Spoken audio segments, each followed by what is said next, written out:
Dr.MGR Educational and Research Institute, University, Madurai, Chennai.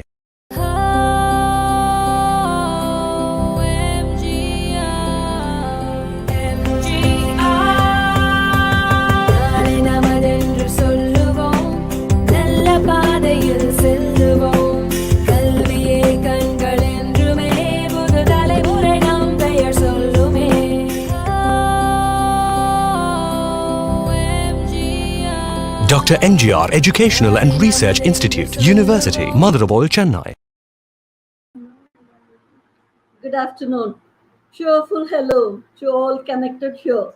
It gives immense pleasure for us, the Department of English, Adayalampattu Phase II Campus of Dr.MGR Educational and Research Institute, University, Chennai, Tamil Nadu, in meeting you all today for the international webinar on Globalization of English and the Fast Pace of Linguistic Changes by erudite Ms.Milana Abbasova, Yunis, Research Coordinator, Department of English Language and Literature, Khazar University, Baku, Azerbaijan. I am Professor Dr. Harshni and I shall be your host for the day. The idea behind organizing this webinar is to enrich the knowledge of everyone as regards to the fast pace of linguistic changes in the modern virtual world of communication in social networking and media. We sincerely hope all the enthusiastic participants connected here will have so much to learn from the warm and friendly resource person who is several miles away yet so close to us. In the virtual studio, we also have Deputy Dean Academics Dr. A.R. Arunachalam, Head in charge of the Department of English, Mrs. A. Zuli Elizabeth, and Assistant Professors Ms. R. Akshya and Mrs. S. Jaymada from the Department of English. Dear participants, both new and old, from all over the world, I have some info for all of you. There will be a feedback link highlighted in bright yellow, which will be posted in the YouTube description box at the end of the session. You are all requested to click on, fill, and submit the form before 6 p.m. Indian time today to instantly receive your certificate in your registered email. The feedback link will be deactivated after 6 p.m. In case of any questions as regards to the topic which you would like to know from Ms. Milana, our resource person, kindly utilize the chat box so that at the end of the session, we can clear it from her. Now, we have Mrs. A. Zuli Elizabeth, Head in charge of the Department of English, who is all excited and eagerly waiting to welcome the enthusiastic gathering. To you now, Julie, ma'am. Thank you, Dr. Harshni. Good afternoon to all. A warm greetings to all who are connected here.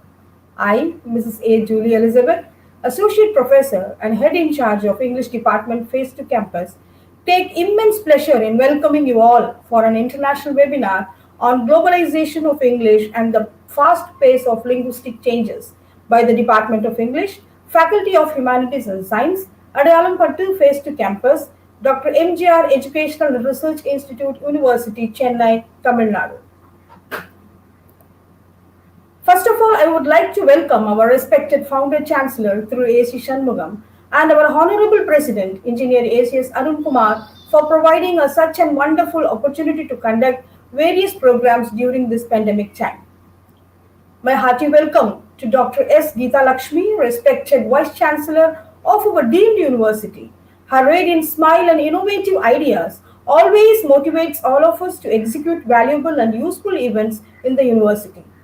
My warm welcome to our dynamic registrar, Dr. C.B. Palanivelu, a scholarly person who is always behind each and every academic programs of our university.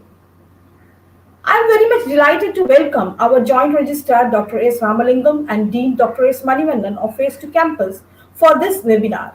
Their guidance and support always leads us to perform noteworthy events. I welcome our vibrant and energetic Deputy Dean Academic Dr. A.R. Arunachalam and Professor K. Sindhil Kumar, Administration of our campus for their valuable suggestions, guidance and encouragements for making the event a memorable one. It is high time to welcome our distinguished speaker of the day, Ms.Milana, Abbasova, Yunis, Research Coordinator, Department of English Language and Literature, Khazar University, Baku, Azerbaijan. She is kind enough to give her consent to be the resource person of this international webinar. We welcome you, ma'am.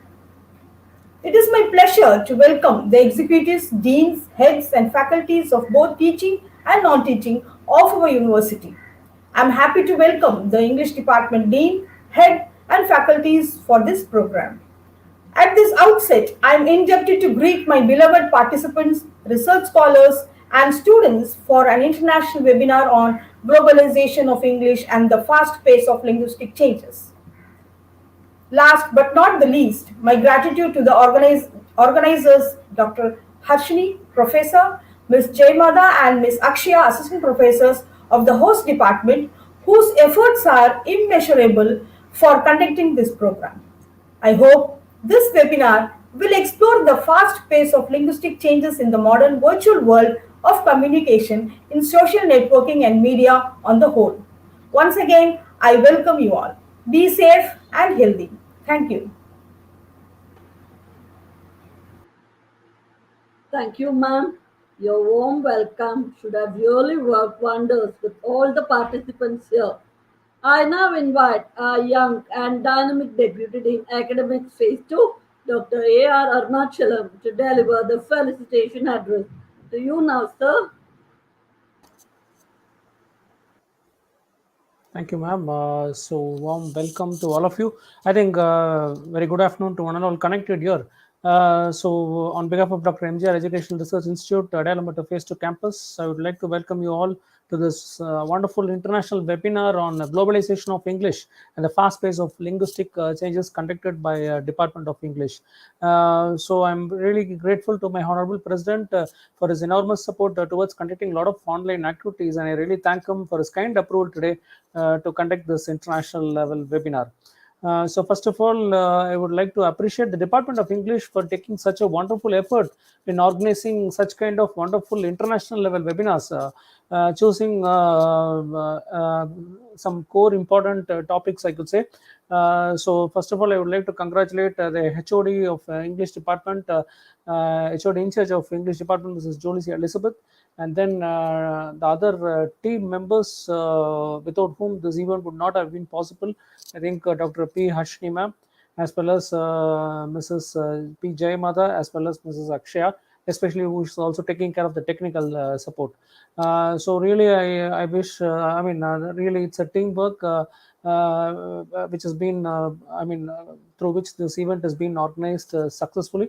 And I also really thank and as well as welcome the resource person for today's event who has connected to this session all the way, Ms.Milana Abbasova Yunis, who is a research coordinator at Department of English Language and Literature at Khazar University. So thank you so much, ma'am, for spending your valuable time with us. I mean, connecting all the way to this particular session and sharing your knowledge, especially on this particular very important topic.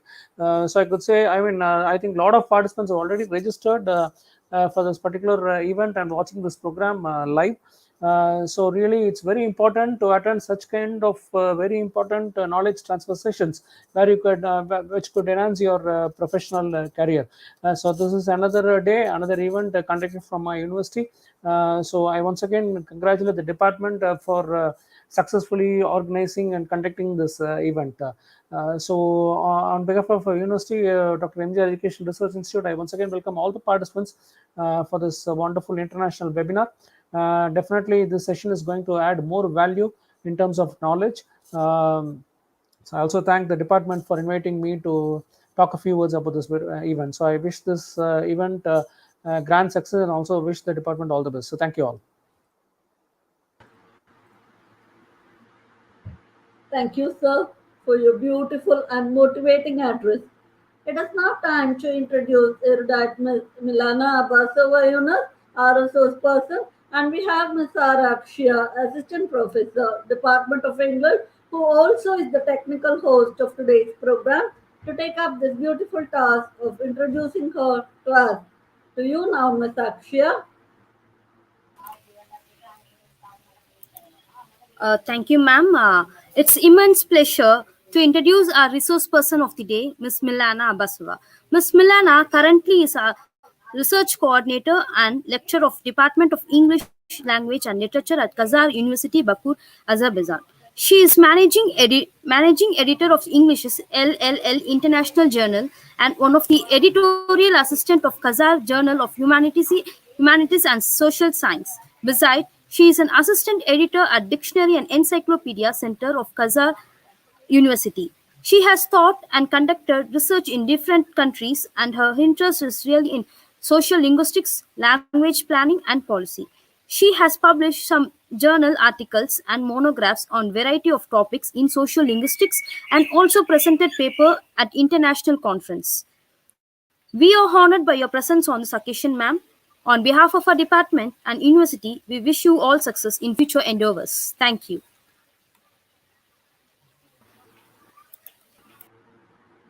Thank you, Ms. Akshya. It was an impressive profile. We are grateful to you, Ms. Milana, for accepting our invitation instantly and gracing the program today as our resource person.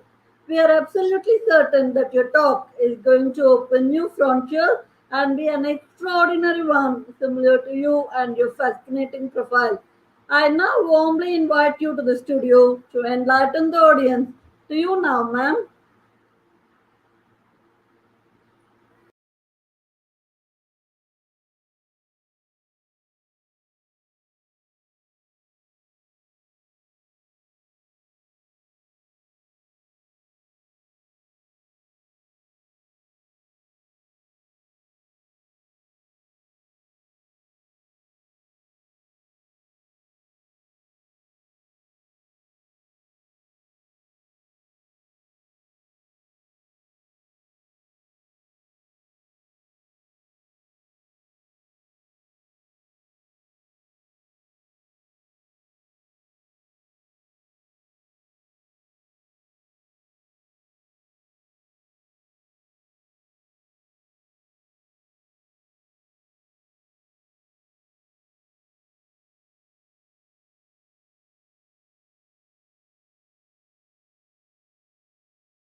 Ama.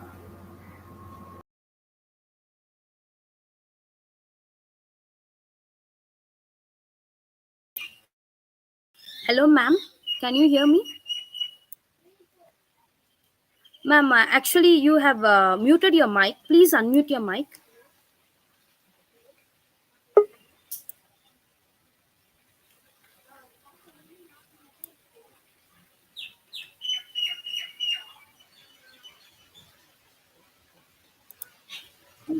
Ma'am, Oh, yes, yes. yes. I'm really sorry.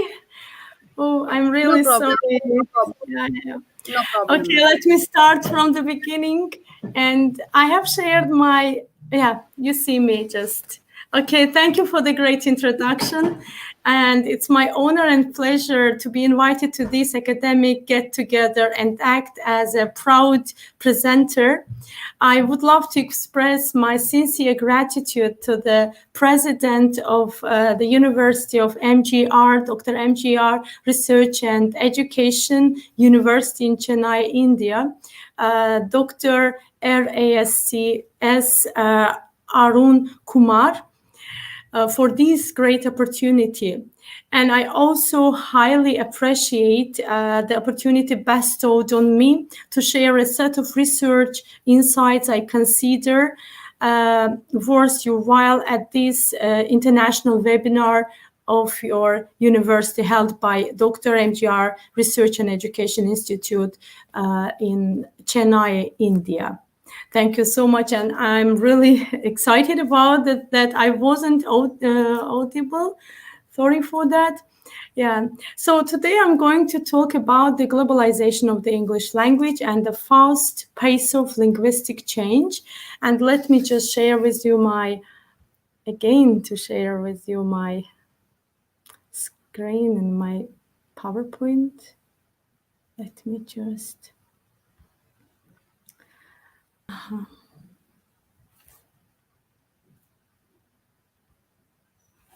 So I hope now I am audible and you can see the PowerPoint presentation. So, and our topic is, again, I would love to stress it, globalization of English and the fast pace of linguistic changes. First, I would like to shine some light on the background and introduction to the area of inquiry I will lay out here. English has been moving towards becoming the lingua franca of the world on a consistent and steady journey for more than 3 centuries. There are many historical, socio-political, geopolitical, and economic reasons for this that we cannot go into here. But compared to other languages, including Latin and French, which passed as lingua francas in the Middle Ages, English has long had the greatest worldwide reach. A language qualifies as global when it is adopted by other countries around the world and given a special role. According to Crystal's estimate, even though Chinese has the largest number of speakers, English is used in over 112 countries located in diverse continents, including Europe, America, Asia, Africa, Australia, and Antarctica. It is estimated that a quarter of the world's population can speak English. Needless to say, this all-rounded internalization of English has led to numerous and far-reaching cultural transformations in many parts of the world and in many well-entrenched cultures. It has increased global relations on a scale that would have been inconceivable without proffering such a truly global status to a language as English has been.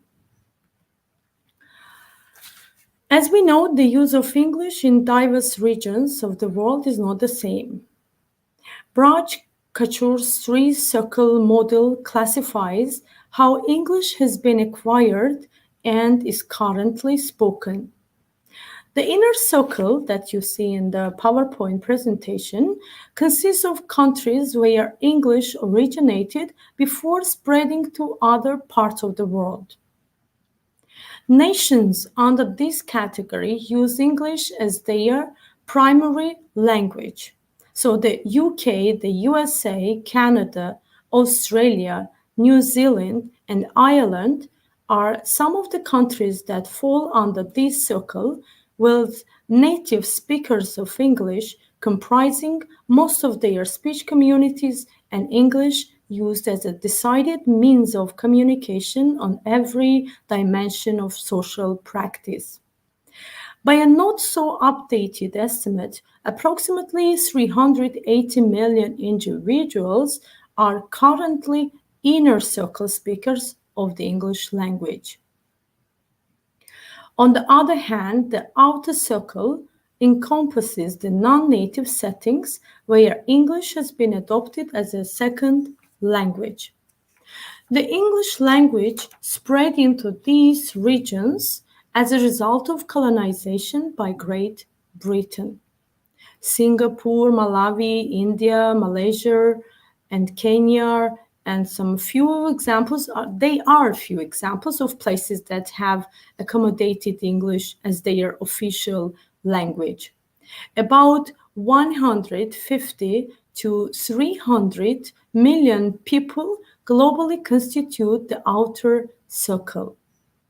Finally, the expanding circle is made up of nations where English is not spoken as a medium of primary or second communication, but is taught as a foreign language in the classroom. The countries that belong to this circle were not colonized by the British and have not given English any special governmental or official status. It is estimated that at least 1 billion people worldwide use or learn English as a foreign language. In the theory of applied linguistics, there is a lot of debate about the correct estimate of the number of people belonging to the expanding circle, because a lot of the English users in this circle are learners of English as a foreign language. It is a very difficult and controversial exactly how many constitute the expanding circle. Which learner of English, what level of ability they should be at to qualify as a basic communicator of effective global, economic, basic, interpersonal meaning in the language. So for the expanding circle, we can never be sure at any given point about the size. You see the expanding circle here. What we do know is that it is expanding very fast at a rate many times faster than the inner circle native speakers. So, and I now turn to the matter of globalization of English and the fast pace of linguistic change. In this talk and with this background, my intention is to explore the fast pace of linguistic change in a modern virtual world of communication in social networking and mass media. Many scholars have pointed to the proportionate changes in the linguistic system as the scene of social communication has undergone overly rapid changes after the Second World War and intensified incrementally over the last 3 decades with profound bearings on the role of English as a global medium of communication in parallel fashion. Here on the slide, you see some examples of how this fast pace of proportionate linguistic change in the modern virtual world of communication in social networking and mass media is manifested by the rapid swing of the pendulum in everyday discourse and communication exchanges towards economy, reduction, morphological shortening. So when we speak about economy, it is a parsimony in the linguistic size of what is an optimally enriched form of the final pragmatically ostensive message. When we speak about the reduction, it is like the essential syntactic of semantic elements of the message exchanged, and morphological shortening processes applied to some instances of words. Parsimony, Herbert Spencer may not be the first to examine the principle of economy in the language system, but he is probably one of the first in history to do so in depth in his The Philosophy of the Style. He sees language as an apparatus of symbols for the conveyance of thought and compares it with mechanical apparatus, stressing that the more simple and better arranged its parts, the greater will be the effect produced. Actually, as Cannon noted, language economy has a long history dating back to the Roman Empire. Furthermore, Cannon also claimed that the first embodiment of shortenings dates back thousands of years. You see, the short forms of the words, and especially of personal names, were used to save place on the surfaces where the texts were written. Therefore, the history of the short forms of the words in the language dates back a long time, Also, new modes of online communication and discourse are falling back on these shortenings as well as those that never existed before now, both of which are gaining in value and use every day. According to Melanesius, the intensive creation of this specific language system started in the 20th century, the intensive creation, of course, and mainly after the Second World War. However, the majority of the abbreviations and acronyms that integrated into the language faster are those coined as a result of new inventions in technology. That is what we are going to stress in our today's webinar. And when we speak about the economy and language in the area of technological advances, we should start from the period when people could use just up to 50 symbols in one text message while sending mobile messages in early 1990s. Then economy and parsimony manifested itself in the time deficit when people tried to pass a lot of information in one single sentence like, I will be home late today. And even from this sample, it is obvious that they clipped words to keep their messages, for instance, under a certain character limit. I know that all of the presenters of today's webinar are they know aware of these shortenings that we come across in our everyday social networking life. So in the modern world of digital technologies, in any leading and developed countries, people actively use the internet. Thus, the internet spreads and influences languages, especially English, leading it to the imposition of massive changes on this language, on the English language. Language change includes changes in vocabulary, orthography, grammar, pragmatics, style.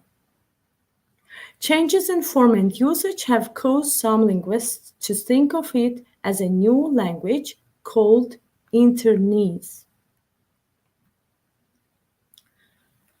Many words keep adopting new meanings because of social networking. For instance, nowadays it is widespread to use the word friend, which is a noun actually, but as a verb it means like to friend or to unfriend, or the word Google, which is also a noun, and as a verb it acts like to Google. The word friend is from Old English dating back to 13th century. It has now taken on new meanings thanks to Facebook. It now means the process of accepting or refusing to be friends with someone in a special cyberspace sense. Alongside the changes in the meaning and as a speech part, the words have been shortened in various ways, causing ambiguity not only in a written form but in a verbal too. Online interactions set in motion newly born shortenings in the English language. So, secret court, the shortenings used mostly by the younger generation, according to the researchers and that were conducted by different scholars, researchers.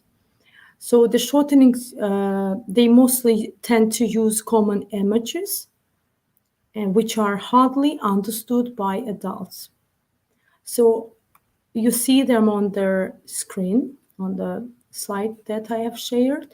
McCrindle stated the special codes used by youth, which should be known by parents, seeing as young people are the biggest users of advanced technologies. He indicates that most of the shortenings are based on use and student culture. So you see 4-2-or, that means cannabis, XTSC, ecstasy, then 9, parent is watching, POS, parent is over shoulder, ZERG, gang up on someone, and there are an immense number of secret codes, so saying so-called secret codes that are not aware to parents, that use among themselves.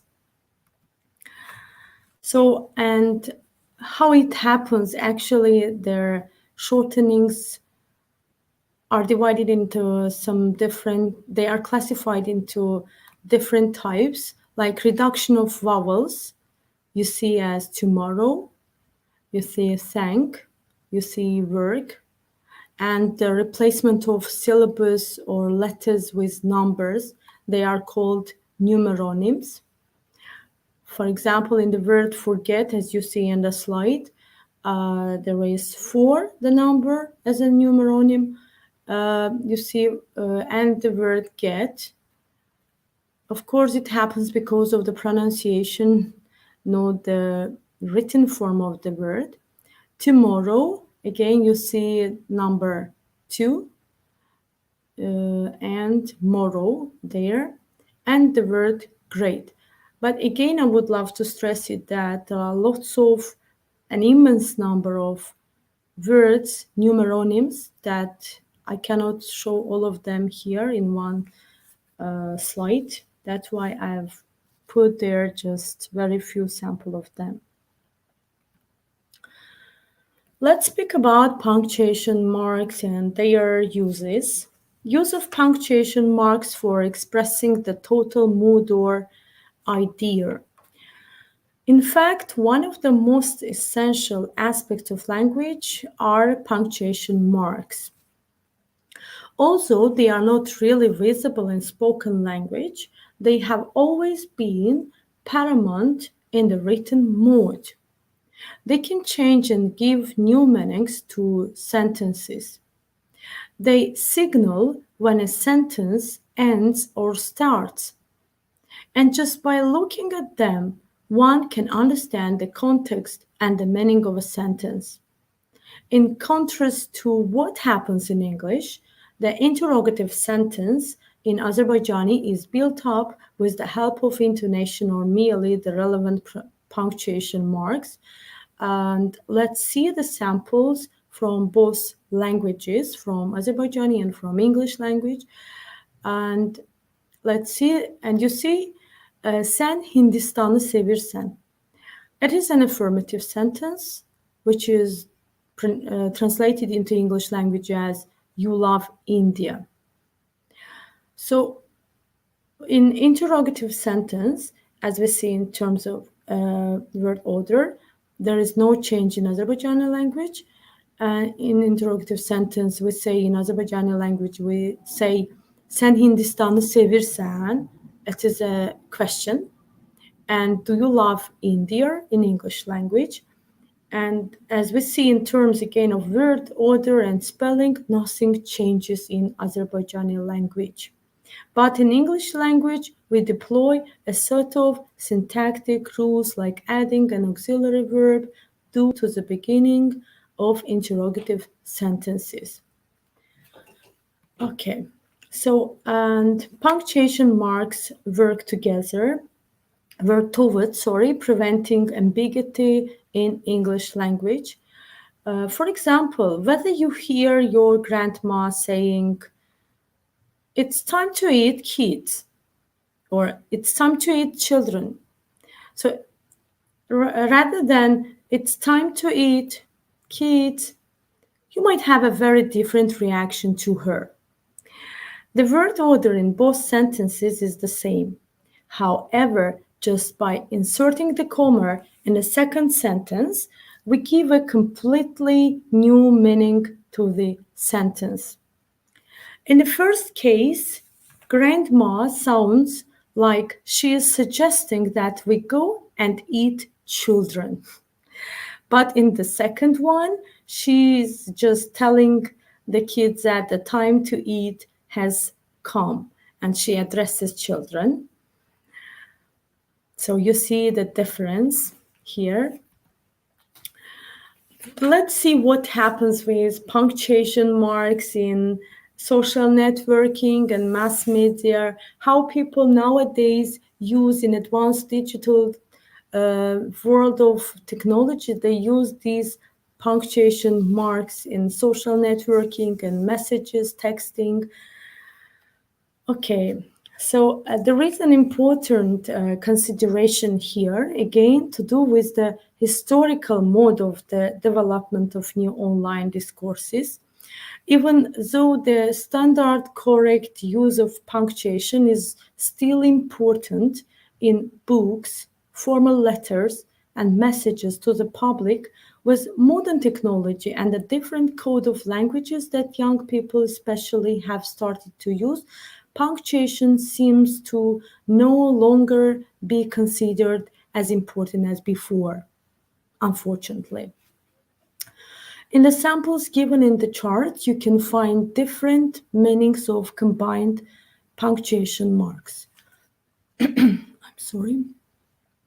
So you see amateurs here and how it expresses third with the punctuation marks, and tongue, green, gasp, wink, glasses, sunglasses, and so on.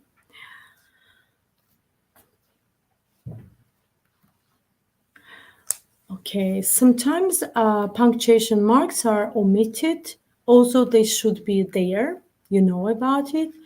And sometimes we see people use more than necessary punctuation marks in one sentence. This is in an effort to add more emphasis or express their enthusiasm. For example, we tend to find messages like really, and there are punctuation marks. Again, how are you? The person wants to know. It means that if you put these punctuation marks, it means that the person worries about whether you are fine or not, actually. Then, yes, you can come visit me, shows the strong intention, and I am in a stress, again, shows how deep stress the person lives nowadays. And it's funny if something is very funny. So let's see one sample, lol, you know about it, that it has three meanings and so on.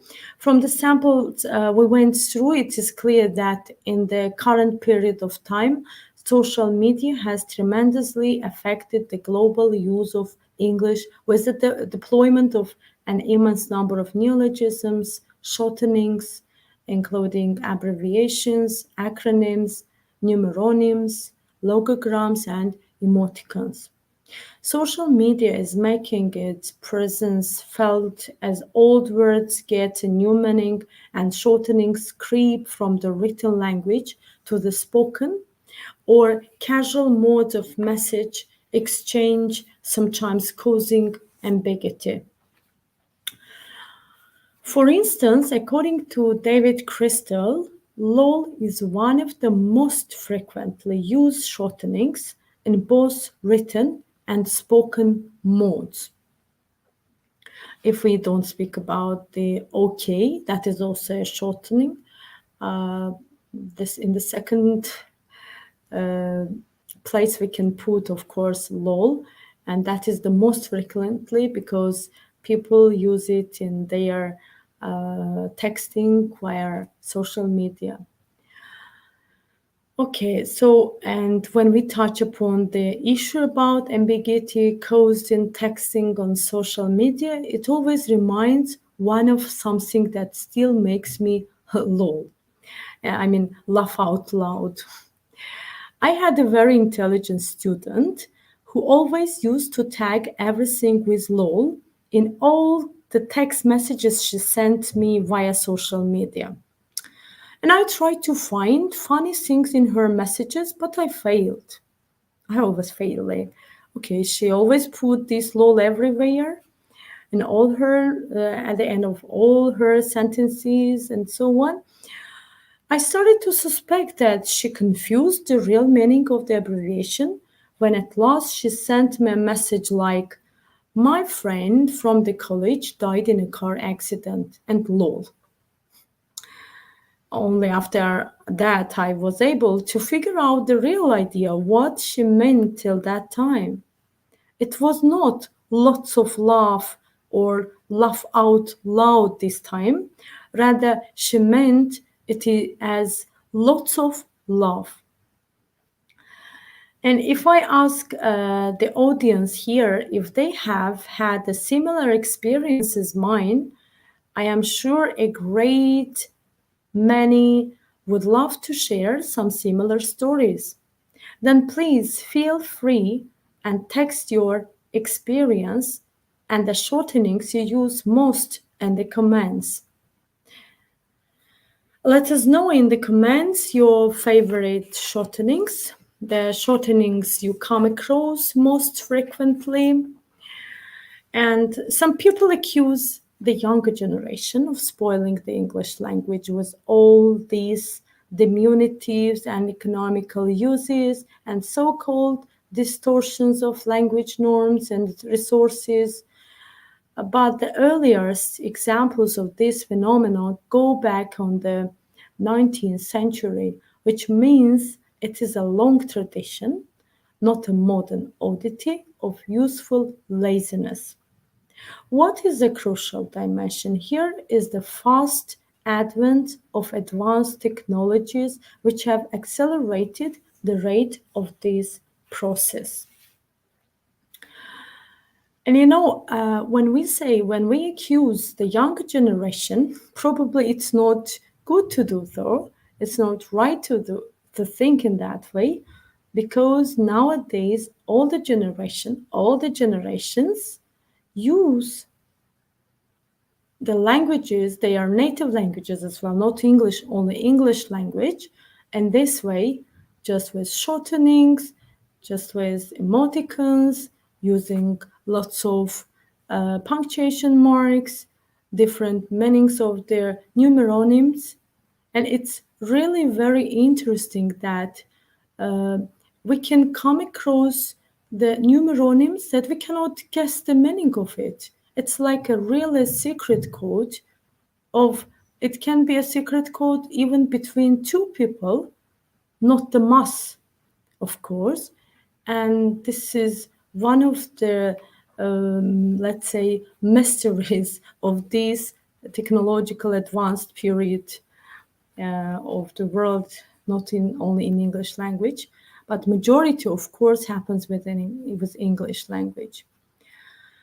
And in conclusion, I would love to close this talk of mine with some lines of reasoning and some suggestions.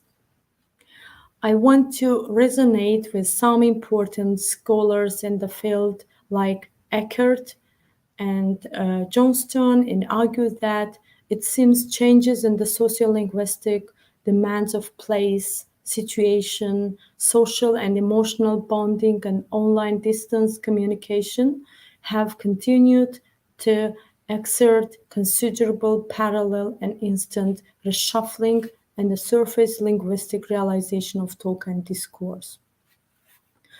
In line with McConnell and Crystal, with English reaching new globalized statuses and serving increasingly new social functions, this reshuffling in the linguistics of talk and discourse towards economy seems to index a close and lively interface between the more social and human dimensions of linguistic devices like pragmatic and discourse packaging on the one hand, and what we always sought after the pragmatic discourse and communication turn were the less social and human dimensions of purely language-related devices.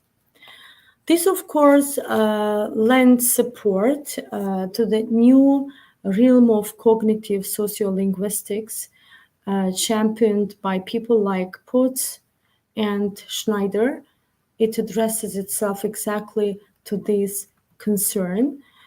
We thought we had gallantly saved linguistics from its decontextualized bareness by the victorious advent of pragmatics, communication, sciences, and discourse analysis.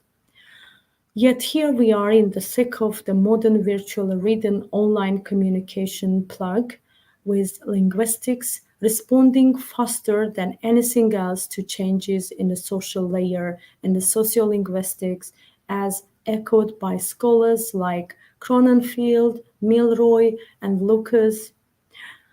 This helps prove better than anything the cognitive linguistics claim that all language form is governed by patterns of thought, which by their conscious and thought-governed alertness shape and classify the world using contextualized means of framing and contextualization, which are historically and diachronically variable too.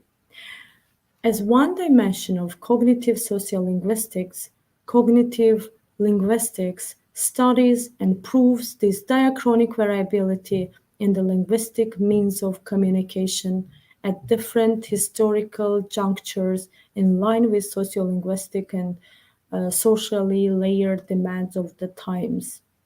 Cognitive sociolinguistics, therefore, is an excellent budding grounds and conceptual disciplinary toolkit to handle these two-pronged sociolinguistic variability and the textual data of the modern virtual communications world.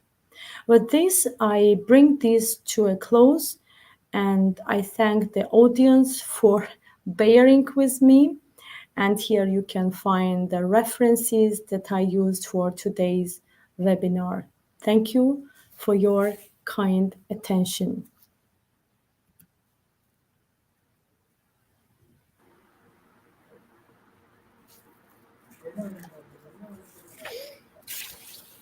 Thank you very much, ma'am, for an Thank you. intriguing and wonderfully adept webinar. You had so much of information to share with us and also made us all aware of the linguistic changes in this fast-paced virtual world and also on how communication as a tool will have an impact on many learners from all over the world. Thanks once again. It is now time for question and answer session, and I request Ms. R. Akshaya to take up this part. To you now, Ms. Akshaya. Thank you, ma'am. Ma'am, with your permission, shall we go to question answer session? Yes, sure. Sure. Yes, sir. The very first question is, as a teacher, how can we improve English of our students? As a teacher, yes. So I would love to tell you that here in Azerbaijan, actually, let me just talk from my own experience, talk about it, that here in Azerbaijan, we teach at the same time both American English and British English, and sometimes we mix it up. Like we just teach mixed type of English. We never pay attention to which English it belongs. But however, I think I don't want to offend anyone from American English, native speakers or so on. But I think as the English of Shakespeare's English, we should learn first British English, and it would be better to know the varieties of English, because if we touch the other varieties of English, for example, let's say we have different varieties, as you all know, they are Singaporean English, Indian English, Hindi English, then New Zealand English, American English is there, and lots of Englishes are there, even Scottish English we have, that sometimes, let me just tell you, our students should be aware of all these Englishes. Why? Because sometimes when they go abroad and they want to speak to others, communicate with others in English language, they say, okay, teacher, I wanted to communicate with people from, let's say, from Scotland. They talk to me in English language, but I couldn't understand any word. it's because of this variety that they are not aware. Sometimes we as teachers should show the difference between, let's say, one of them is like the difference between American English and British English, of course. And when it comes to sociolinguistic part, as the question requires from me, and they should be aware of these varieties. So please, I don't know whether I could answer, satisfy the person with this question. Please. Okay, thank you. The next question is, do you mean to say punctuation replaces the statement? Replace the statement? Yes, I mean it's sometimes with only one punctuation mark, as we are teachers, scholars, we always pay attention. That is the sample again from my own, that I always pay attention how people text. It's really interesting. Even when they put the comma, punctuation marks, they follow these rules, it is great. And I'm really happy that we have very literate people around us. But when it happens like, and mostly it happens in the groups, that they don't pay attention to these punctuation marks, and they just very speedy to put their text and to send a message. In that way, they just don't pay attention to these punctuation marks. Yes, that is my question. And my answer is yes to that, for that question, please. Yeah, good. Okay, thank you, ma'am.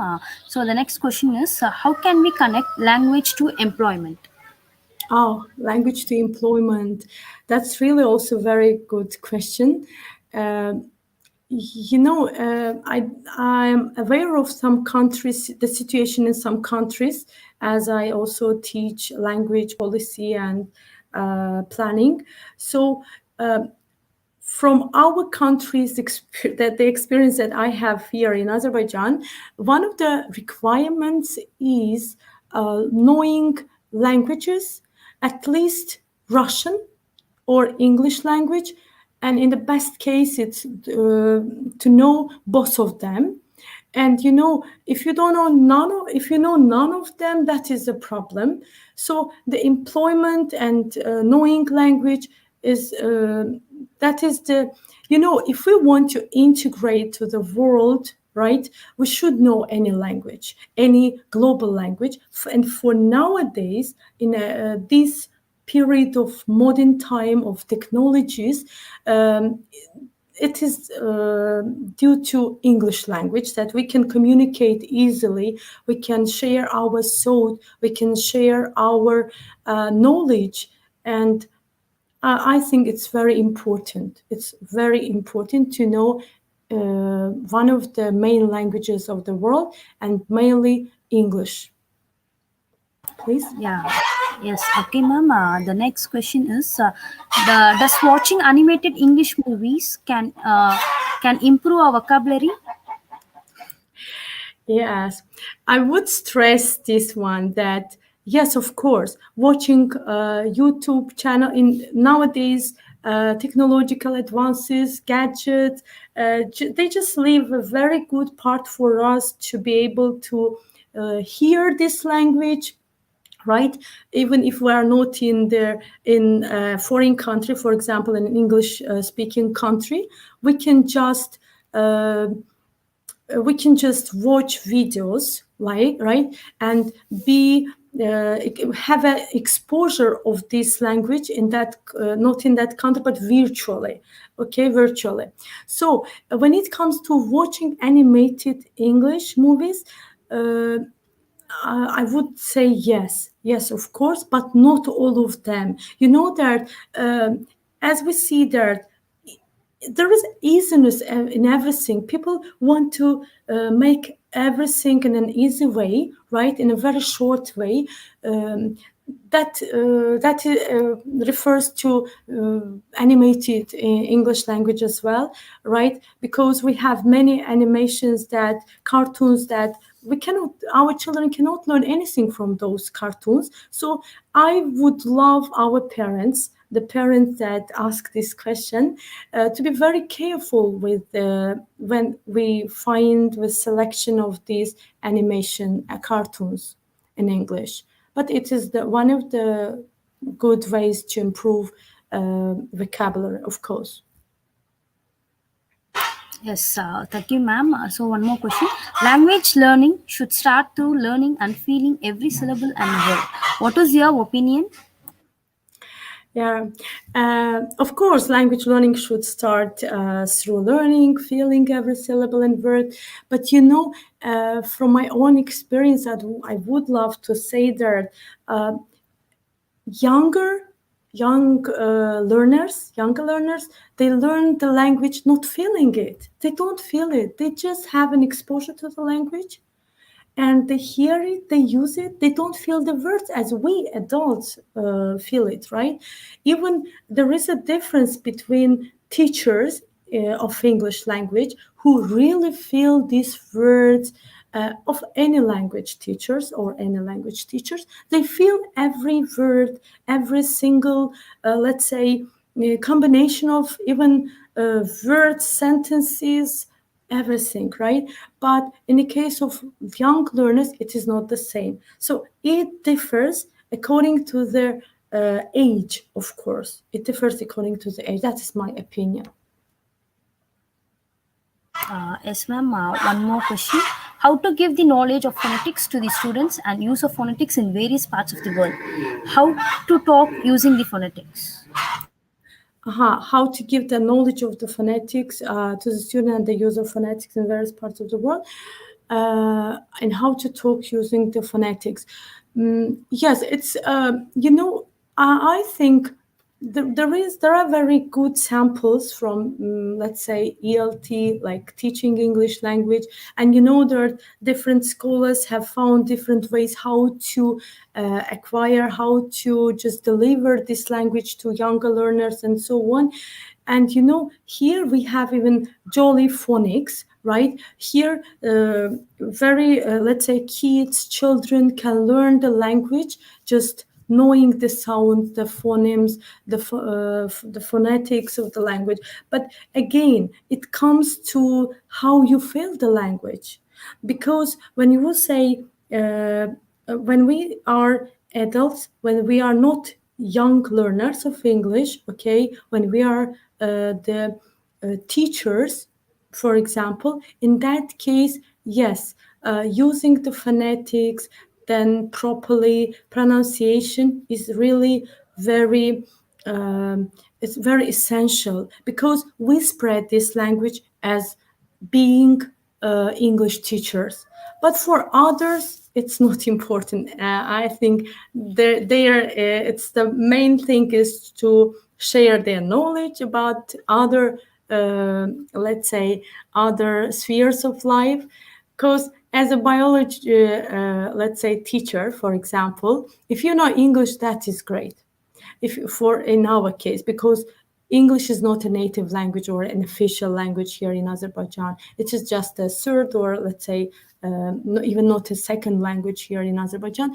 And it's really a privilege for example, for a biology teacher or for an economist to know English language, because we don't pay attention to their pronunciation. We don't pay attention to we never accuse those people, because we know that these people are not English teachers.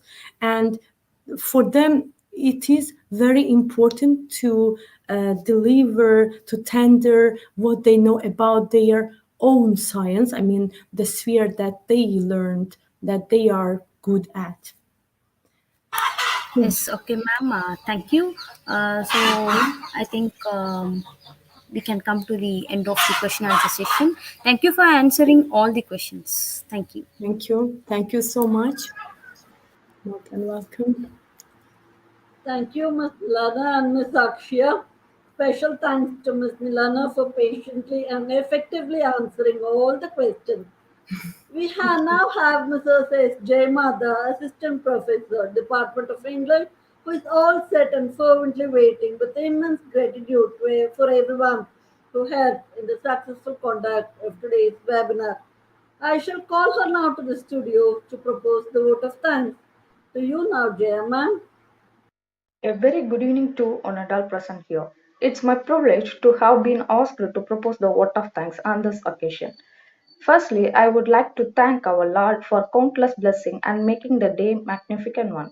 A big thanks to the great speaker of the day, Ms.Milana, research Research Coordinator, Department of English, Language and Literature, Khazar University, Baku, Azerbaijan. Thank you for your valuable info, ma'am. I express my heartfelt thanks to our Honorable President, Engineer ACS Arun Kumar for his unstrained support for this function. On behalf of English Department, it's extremely grateful to our Joint Registrar, Dr. S. Ramalingam, Dean Dr. S. Manivanan, and Deputy Dean Academics, Dr. A.R. Arunachalam. We thank them for their support and guidance, for encouraging at every point of time in organizing of this great event. I owe my special gratitude to Dean Administrative Professor K. Sendil Kumar. His able and guidance has always encouraged us. I mentioned my deepest sense of appreciation and would place on record of my heartily thanks to all my dear audience because of whom we made this function as a possible. And once again, I thank you for your cordial cooperation. Thank you all. Thank you very much, Jayama. It is now time to witness a spectacular and memorable moment. Our resource person of today, Ms.Milana Abbasova Yunis, has done a remarkable job of enlightening the participants from all over the world with a profound knowledge. It hence becomes a bound privilege and duty on behalf of our esteemed university to appreciate her for her selfless sharing of knowledge to the academic community. I request Ms. R. Akshya to display the appreciation certificate as a token of our immense gratitude through this virtual studio.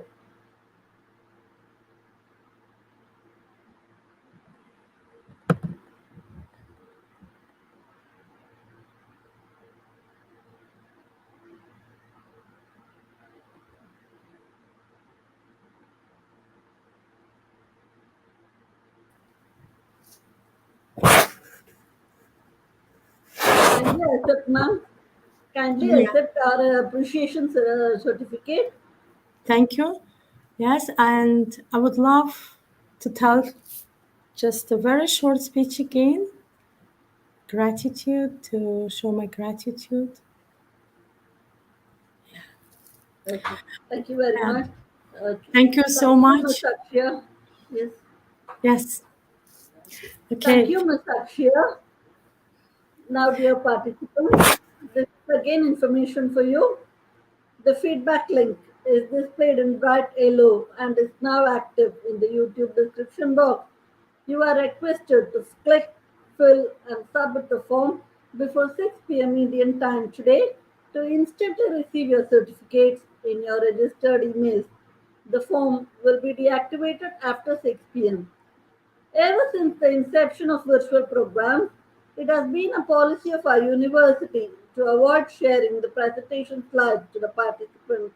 But still, we are happy to let you all know that this video will be ever available in our YouTube channel for you to view at any moment from the comforts of your place.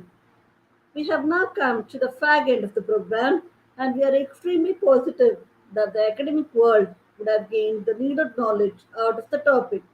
With waiting gratification of presenting a fine webinar of international relevance, we wish to sign off and hope to meet you all in the next program. Keep supporting us as always, dear participants, and do not forget to click on the big fat like button and also subscribe our YouTube channel, Dr.MGR University Phase II Digital Learning, for further updates about our programs and videos. The outbreak of this deadly pandemic requires all of us to stay safe and healthy. Let's follow and overcome this together. Thank you and bye. Till we meet again.